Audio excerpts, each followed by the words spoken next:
Well, we do, so that's what we'll see. 5 miles an hour, right? Yeah. I can take that picture from public land. Yeah? Here.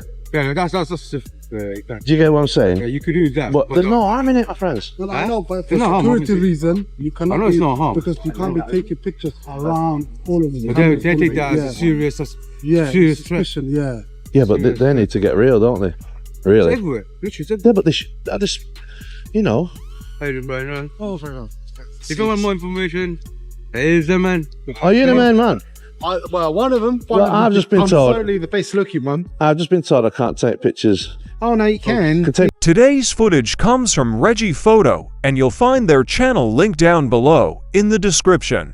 Make sure to check them out and show some support. This one's packed with tense moments, sharp exchanges, and a powerful reminder of why knowing your rights truly matters. So let's jump right into it.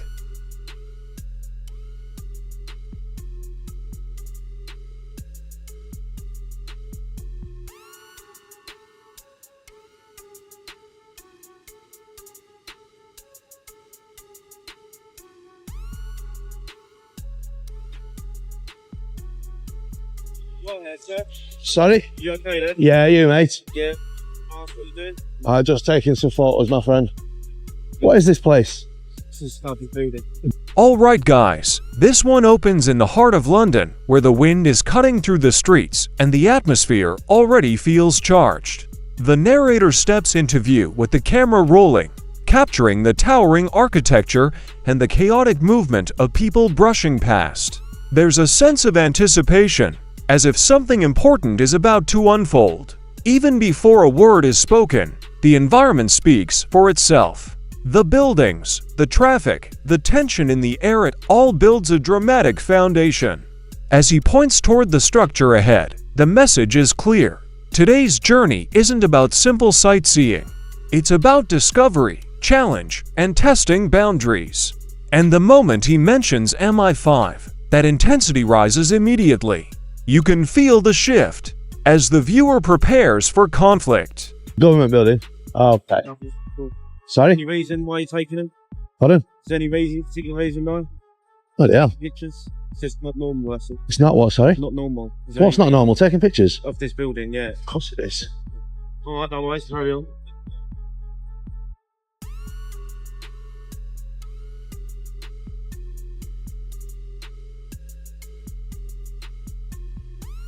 Said it's not normal.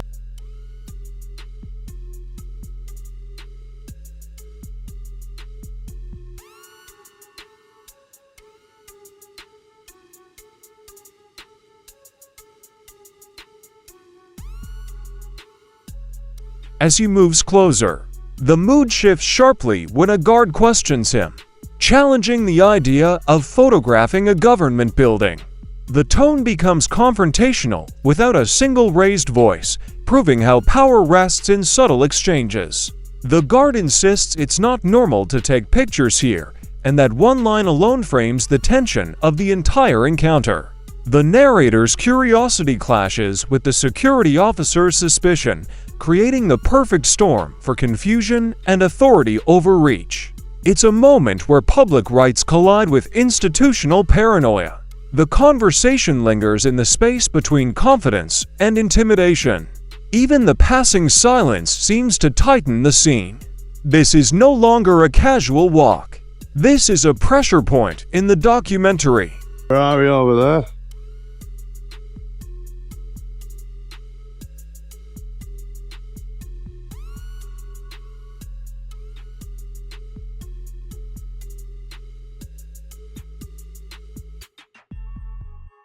Hello. How are you? You okay? Very well.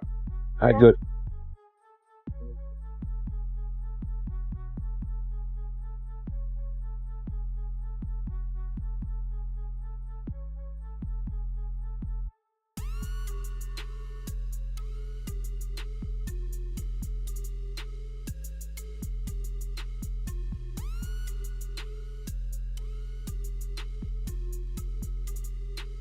The camera then shifts deeper into London's City District, right as he stumbles upon DVSA officers pulling vehicles over at a bus stop. The shot captures a rare collision of enforcement, transportation, and public curiosity, all packed into one frame. A Ferrari sits in the distance, adding an almost cinematic contrast to the official safety checks taking place. These scenes highlight the unpredictable chaos of London's streets, where authority is always operating, always watching. The narrator's commentary stays sharp. He points out details most people would walk past without noticing. This part feels like peeling back layers of a city that pretends to be ordinary, but is anything but. The presence of officers, the crowds, the noise, all of it adds weight to the unfolding story.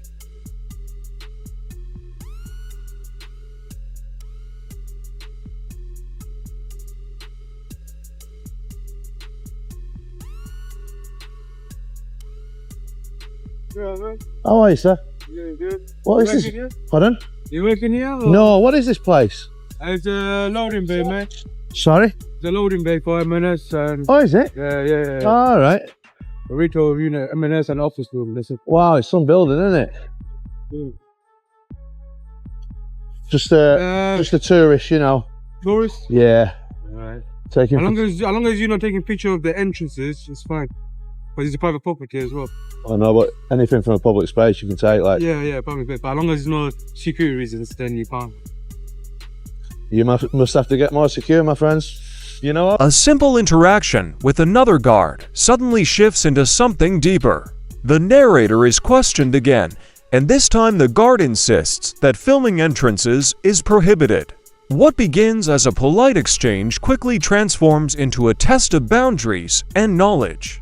The narrator reminds him calmly that anything visible from a public space can be photographed, but the guard pushes back with vague references to security concerns. This is where the documentary gains its sharpest edge, as logic collides with imposed authority. You can feel that the guard isn't hostile, he's just repeating what he's been trained to say. Yet the uncertainty in his tone makes the entire moment feel like a quiet standoff. It's the type of interaction that defines urban auditing: firm, calculated, and filled with unanswered questions. Pardon? Once you're in the private property, you can't use that. Once I'm inside the private property. You're in private property right now. This is professional camera, so you won't be able to. You have to follow the rules as a private property. Is this not a public footpath? It's not. Pardon? It is. What we do, because it's private property, we allow public to walk through. Yeah. But they have to follow the rules of the private land. No, but this is a public street, right? You can see here, this is a public street. After this line, it's public bit. But once you step in, So I can do the same shots from here. yeah, as long as you take your fully shots off the entrance in here and the cameras. That's the only thing you can't do. I'm doing it. Because you can't do it. I am doing it. Delete it because of that. I'm not deleting it, my friend. Come on. For security reason, it is. Honestly, you don't have to. This is. It depends what you take a picture of, though. If you specifically take a picture of a camera, for me, I take a picture of a camera. Oh, I can take a picture of the camera No, really, too. because it's a threat. Yeah, but that's watching me. It's watching you for taking a picture of that. Because Listen, you need to understand this is private property. Yeah. You cannot be taking pictures Of the building. of the building and cameras, all of those. Oh, you can, my friends. no, you can't. Honestly, my By friends. who? From a public space, from somewhere else. But Probably you- can. But once you're around when VC doing it, You know that if As a even rule, your house, 'cause you wouldn't even let us to do that. All right, Someone take but a so picture if of I your came house. to your house, right, You wouldn't. I could take a picture. But no, but listen. Yeah. No, I know, but listen, right? That would give someone real concern is because they might concerning. think that I'm pointing it through the windows, right? oh, that's what I was. But here, this is like good architecture. It's a good attitude, yeah. But the rule of thumb is anything from a public space you can take a picture of. For public space, you can. And this is where we are now. Yeah, This is a that's public street.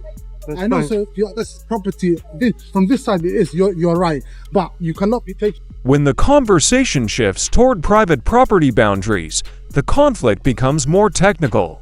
One guard insists that the narrator has stepped beyond a public footpath, while the narrator challenges the claim with calm precision. There's a visual demonstration where he shows he can take the exact same shot from one step behind the line, proving the absurdity of the complaint. Suspicion hangs in the air as though the act of holding a camera is a threat in itself. The guard tries to justify the concern by pointing to the building's security cameras, claiming the narrator shouldn't capture them. The irony lands hard. Those cameras monitor the public, yet the public is discouraged from monitoring back. This subtle clash exposes a powerful imbalance. Friend, honestly. You can't. Because that becomes suspicious. Yeah, Yeah, but the suspicion Call the police lies for that. with you. yeah, we can call the police and But you literally- taking people- yeah, you could because be you planning know it's something. allowed this one. Because you could plan Seriously. No, but do you know Google Street View? I can get the Yeah. same thing, Yeah, right? I have no idea what that do. And I'm not gonna say something I don't know. I will never advise someone. Yeah, but you're already saying something you don't know. You're telling me I can't take pictures of The this. same thing what we do. They're telling you that, innit? They're telling you that's that. our work, so we have to mention. But they're telling you to infringe on my rights, really. This is not your right. Anything private property is not your right. No, I can point it at private You property. can point, of course. You can point, you can No. stay here. No, I can take pictures of it too. No, you can't take so. I can, my friend. Not for the private land. Yeah, you can't. You need a permit. No, but I'm on public land. Oh, from the public land it's different. I'm Yeah. saying once you But step you on it can't- and start doing it, there's Yeah, so that's what I'm saying. So, you know, we're... public land we can't say nothing about that. No, I know. It's like out there boundary, isn't it? But what I'm trying to say is, right, do you want me to give you an example with this camera, right? Watch this. Yeah? So let's see. Look. Just look at this, yeah? Where are we doing? So that's that blue sea. 5 mile an hour, right? Yeah. I can take that picture from public land. Yeah? Here. Yeah, that's Do you get what I'm saying? yeah, you could do that. But there's no harm in it, my friends. No, I know, but for It's not harm, security obviously. reason, you cannot. I know it's be- not harm. because you can't be taking pictures around all of them. But they take that as a serious serious threat. suspicion. Yeah. Yeah, but they need to get real, don't they? It's Really? everywhere. Literally, it's Yeah, but I just, you know, everywhere. Oh, very well. If you want more information, here's the man. are you the main man? Well, one of them. Well, I've just been told. certainly the best looking one. I've just been told I can't take pictures. Oh no, you can. Can take The narrator continues challenging the unfounded suspicion with facts, mentioning how even Google Street View captures the same angles. The guard seems caught between policy and common sense, unable to fully justify the instructions he's giving. A second officer steps in, more polite and open-minded, acknowledging that public photography is perfectly legal. His approach immediately lowers the hostility and brings clarity to the confusion. The narrator explains his work, describing how he photographs everything from architectural features to CCTV as part of a catalog he uploads online. The officer begins to understand, even pointing out the irony of filming someone who insists not to be filmed. It's a refreshing contrast, a voice of reason in a world of contradictions. pictures of anything from a public space. Yeah, of course really. you can. Of course you can. You no problem to filming. It's just we ask that you let us know what you're doing with the images. You don't have to, but because we've got our own cameras out there and everything. We don't want images taken of them for obvious reasons. But no, help Well, yourself. this is the thing. You don't know. I sell photos, right? Yep. Of every different type of range of cameras, right? AMPR cameras, whatever it may be. I get paid, right? But you take photographs off the cameras. Yeah, everything. You name it. There's a catalogue online that I can upload all my photos, so it can be a fire exit sign, it can be a camera sign. Army, mate. What's the one that comes up? Yeah, Flick. There's one. Yeah. Army, Flick, Yeah. and all So them, yeah. basically, as long as I'm not trespassing and I'm on public land, there's no law to say that I can't do that. No. And the ironic thing is, you are actually filming me now, Yeah. which would mean if you had any cause for concern, I'm on foot, I'm walking around London all day. Yeah. You know, I get you asking questions, but Bullshit. maybe tell your lads to tell me that I can't, you know, Oh because no, I can. no, we don't. No, we never know. say that. No, if you were on our property, we still, as long as you told us what you're doing, we can give you a photography permit, Yeah. and then that's from To there. save time and trouble, I just stick to public because the amount of time The narrator then shifts into a deeper discussion about equipment, revealing his passion for cameras, lenses, and all forms of recording tech. He breaks down how images can be sold, cataloged, and used by designers, marketers, and researchers across countless industries. The officer listens carefully, Realizing the situation isn't suspicious, it's professional. The narrator even highlights how unique some of their cameras are, like the slim ANPR model he spotted earlier. The officer begins offering advice, sharing how their own internal policies work around permits. It becomes a conversation grounded in mutual respect rather than tension. This transformation shows how quickly hostility can collapse when both sides choose logic over fear. The moment softens the entire scene. Buy like a catalogue of photos for CCTV and stuff like that. One of your cameras might be something that no one's ever seen before. Like that one there, you know that ANPR one? Yes. I've never seen that slimline style before. So, they're all big and bulky usually. Yeah. But how did I know what that was? Because I'm into my cameras, I'm into security, I'm into everything. Yeah. You know. No, they are nice looking cameras as well. They're brilliant, you know. Well, like I say, it's, you know, imagery these days. A lot of people do the marketing online and they might say, all right, I want a picture of an ANPR camera. That is an assortment of cameras you've got there. This, my friend, is like, it's like a weapon of mass destruction. My GoPro, I had a GoPro session, so I cycled. Yeah. And you know the first little cube ones? Yeah. I don't even think he's got a number, but I've had it for 8 years and it broke about a month ago. And to get them, they keep on saying, is that the 5? This is number 8, this. And it's got a screen at the back. Yeah. You know, when it's like, the last thing I want is a screen at the back. Yeah. And it's just, you know, it's so hard to get the little small ones, yeah, you know, to go. If I can tempt you on a camera that you could buy, try and get one of them. It's a Osmo DJI Pocket 2, and you can get an attachment on the end, and it's a gimbal, so you can put it on a strap on your back. You can put it on your bike or anything, and it stabilizes, and it lasts way longer than a GoPro. What's that one called? So this is a DJI. Can I take a photograph of it? The two then dive into a surprisingly in-depth discussion about hardware, comparing GoPro models, DJI devices, battery life struggles, stabilization features, and the rising cost of camera tech. It feels like a sudden gear shift from conflict to camaraderie, and it gives the documentary a human edge. The officer recommends the DJI Osmo Pocket 2, explaining its stabilizing gimbal and long-lasting performance. The narrator shares his frustrations with older GoPro models and the difficulty of replacing certain units. For a moment, it becomes less about rights and boundaries and more about shared enthusiasm for capturing life. This part of the video balances the earlier tension with a genuine connection, reminding the audience that even conflict situations can lead to unexpectedly positive exchanges. Yeah. It's got his name on it, so I'm dreadful with... well, it doesn't have it on it. So if you typed in DJI Pocket 2, Osmo Pocket 2... All good security officers got a pen and paper. No, so I have... You know, so, but yeah, and that is highly recommended, you know. Because it's that one. 300 quid.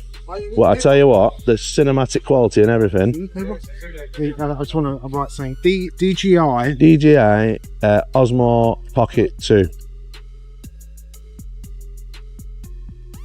Cheers. And a belting camera for multi-purpose, you know. But with this camera, Osmo Pocket 2. There's a Pocket 1, and this is a Pocket 2. You can actually get an extended battery life as well for it, which gives you way more capacity, but this one's enough as standard, you know. I was going, when I bought my GoPro, it was like £120, and now they're all £300, £400. Oh yeah, everything's gone up, chips have all gone up, everything, you name it. You don't think 4 times the amount it No. is. And I bet you my one, for what I want it for, it's better than what that would be. Yeah, it's just battery, that's it, you know. Well, I'm now in, now out, so... Yeah, because I've got 3 batteries in my bag for my GoPro, and basically, you know, they just go too quick. Half an hour or something, and you think. But anyway, friend, I've got a lot of pictures to take. You have a nice day. Not nice to meet you. Nice to meet you. What was RP. RP? Yeah. I'm Brian. All right, if you Brian. need anything, just Yeah, no, I was just passing by. I've seen the lovely building. I've been taking pictures of everything. And yeah, I've got a lot to shoot today because I'm not. As the narrator wraps up his conversation, he heads back into the city, mentioning how he's not local and still has plenty left to film. He parts ways with the officers respectfully and continues down the street, cameras still rolling, documenting the vibrant heart of London. Soon, the frame opens to reveal the iconic London Eye towering in the distance, a symbolic end to the journey. The music rises again, tying the documentary together with the same energy it began with. After navigating suspicion, authority, conversation, and curiosity, the narrator closes the experience with a calm but powerful tone. The final shot captures exactly what the documentary represents: freedom, exploration, and the relentless pursuit of understanding the world through a lens.